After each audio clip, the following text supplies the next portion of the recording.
השוויתי את התופעה לתופעה של סרטן בגוף האדם. סרטן בגוף האדם. סרטן בגוף האדם. תא מתעתע בעזרת אותות של נאותות פשוטה. ממיר לאט ממברנה לקויה אחריותה לדמות דוממת הנמדדת לאורכה והידקה. דלקה בוערת בחירוף חומרי חילוף על סף פסיכוזה. מיטוזה מתאבא בגוף התא לעת פשיטה. פשפוש שפיר בשפופרות העלתה מפר את השקיטה. מחלתה עוד טרם נתגלתה, אך המוגלה כבר הוגלתה מהגרעין לפצע. בעתה תבוא לפתע עת יקרין טירוף ההתפצלות והתמותה.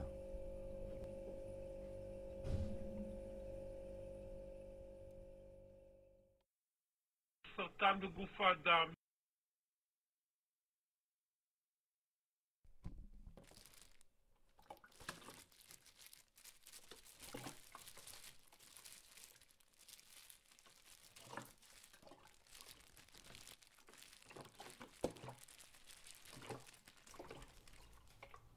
מספיק גדול בשביל למוש גם בלי לגעת.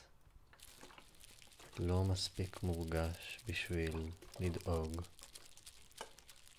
כך גוש גדוש זימה ובעת מזמזם את הבאות. ניתן לחוש כיצד הוא ממזמז את מקומו בין פה לבין טבעת במין סוד. בוזז בדד בלט חדרים ללא קומות. חודר למרחבים לא ומחולל בהם דמותו.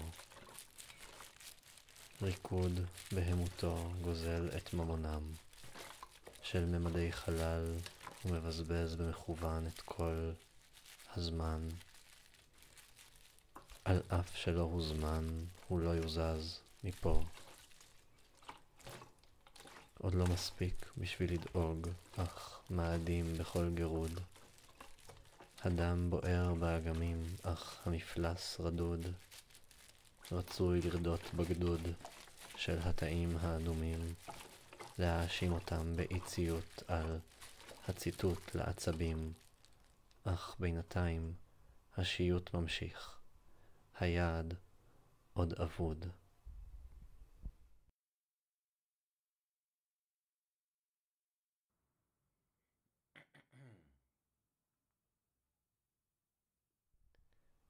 וכעת הרעלים מתגלים במפתיע בדם. בוודאי סינונם השתבש בעקבות חסימה שרירותית. על השריר לפחות שום דבר לא משפיע, מלבד אביתות מזדמנות. זו תפנית בפנים הרפות, בבשר העיקש. אף תרחיש לא ביקש תופעות צדדיות. העיקש היחיד מלמד שהקשר מקרי בהחלט. אז מה אם בסתר רקמות איבר לא מוכר כבר מגליד ועורב, בולט וסגול ורירי וצורב. לא יכול להיות שהבית חרב על חודו של עובר משתלט. מעבר הוא כואב, אי אפשר להכחיש, אך הודות למיני שמני זית ניתן להלחש את הדם הגועש, את האש האוכלת שדות לעת קיץ.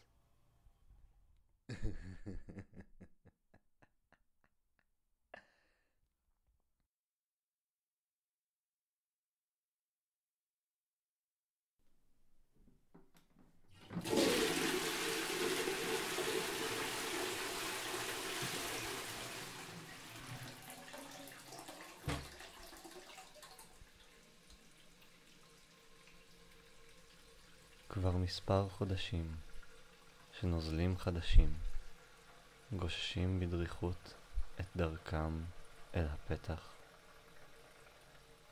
מוצקים מוזלים נזרקים ברוב מתח אל מים זקים שנגוזו בינתיים לבטח. השינה לא שינה, הימים חשוכים, לא שינו התמיסות את ערפול החושים. הסודות הכמוסים בלעיסת שורשים נחשפו כתרמית ממעל. לא נותר שום תירוץ, החמצן הנחוץ לריאות זה מכבר מעוכב, מעוקל. הגורל לא נחרץ, מרותו עוד מחוץ למרוץ, בו מרירות תנצח, בגלל תורתו הגנוזה של אותו הרוצח. אכן, זה תורו את הסוד לפצח.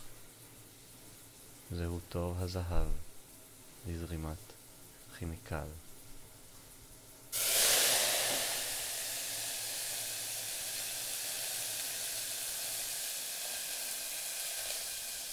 משוכלל וזורח מעל שדה הקרב, שורף קוץ ופרח, שמח מורעב.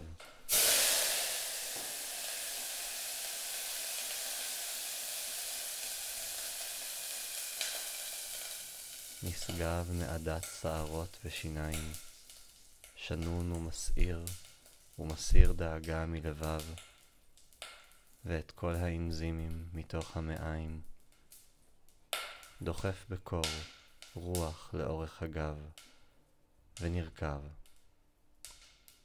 מותיר אחריו רבב פסולת דליקה, זו הייתה התרופה שהפכה למכה.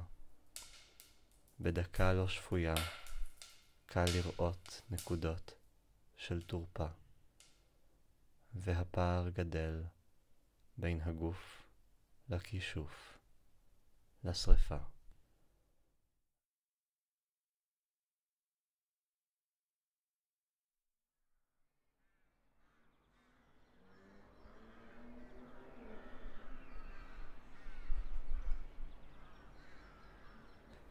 המערכת החיסונית לא הייתה ערוכה לחומר האסור שהוא עבר לאורכה מלוא אסיר, אלא האסיר המתפעם מול סירוסה. החוסן מתערער, היא תעניש ברוב חומרה את החלבון שכה חסר, את הכבד המאפיש שמפזם את הפזמון ומחזר אחר כליות קלות בלי זר. מפריש עוד מעשר נמעי גוסס המסרסר בכל חומצות העטינים ללא טינה. ההנקה של ההמנון לא העניקה חסינות, כי זו ניתנה לתנינים המסריחים בדמעתם את הביצה וההמון. הנתינים מתקרפדים על זיכרונות מרופדים לפני קפיצה למים עכורים מזוהמת המליצה. ובארמון חומצת בון טון עוד מחמיצה את הגנן ואת המלפפון. הגשם מתרגש על הגגון. אם זה יגיע לגרון לפני הקיץ, יש בסיס יציב לומר שהטיפול עוד לא מוצא. אפשר כעת לקבוע שהסטטוס קוו חסון, גם אם המלח העירום כרסם סופית את המחסן.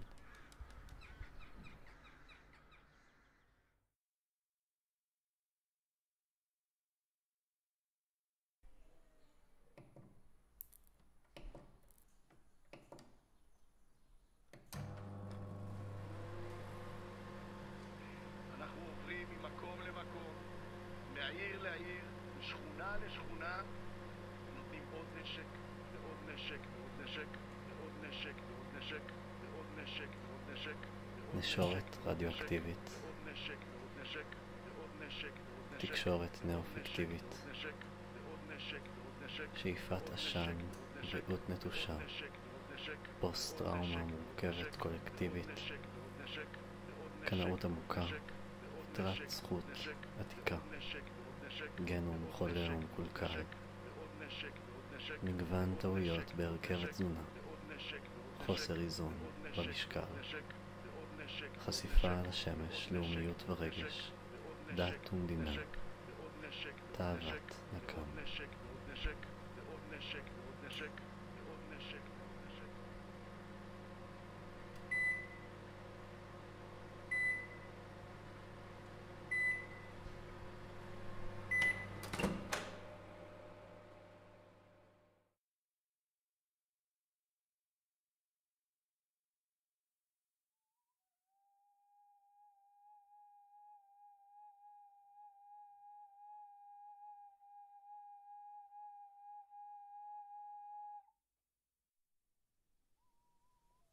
ולבסוף נותר רק כאב.